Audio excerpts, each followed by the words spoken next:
अभिनेते रमेश भाटकर यांचं हृदयविकाराच्या झटक्याने निधन झालं। ते 70 वर्षाचे होते। एलिझाबेथ हॉस्पिटलमध्ये त्यांनी अखेरचा श्वास घेतला। रंगभूमीवरून रमेश भाटकर यांनी त्यांच्या कारकिर्दीला सुरुवात केली होती।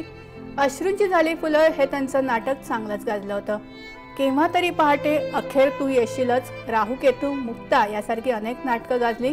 1977ला चांदोबा चांदोबा भागलास काय या चित्रपटाद्वारे त्यांनी मराठी चित्रपटसृष्टीतील कारकिर्दीला सुरुवात केली। त्यांनी 90हून अधिक मराठी चित्रपटांमध्ये काम केलं असून अनेक हिंदी चित्रपटांमध्ये देखील महत्त्वाच्या भूमिकेत दिसले। नुकत्याच प्रदर्शित झालेल्या द ॲक्सिडेंटल प्राईम मिनिस्टर या चित्रपटात त्यांनी पृथ्वीराज चव्हाण यांची भूमिका साकारली होती। ही त्यांची अखेरची भूमिका ठरली।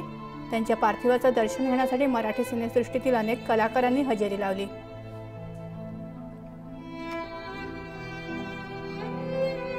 एक कुठलाही आतला कप्पा नसलेला मन मिळवून युनिटमधल्या सगळ्यांची काळजी घेणारा, अतिशय म्हणजे ओव्हर मेथॉडिक आणि ओव्हर परफेक्शनिस्ट, प्रचंड शिस्तबद्ध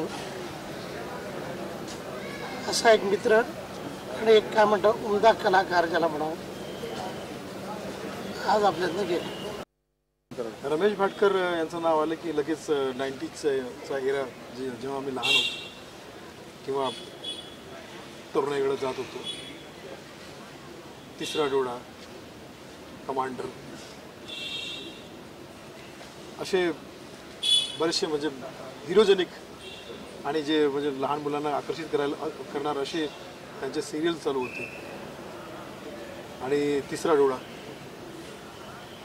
आणि मराठीची खरीखुरी फॅमिली हिट पिक्चर मायाची साडी, त्या पिक्चरचा हिरो रमेश भाटकर।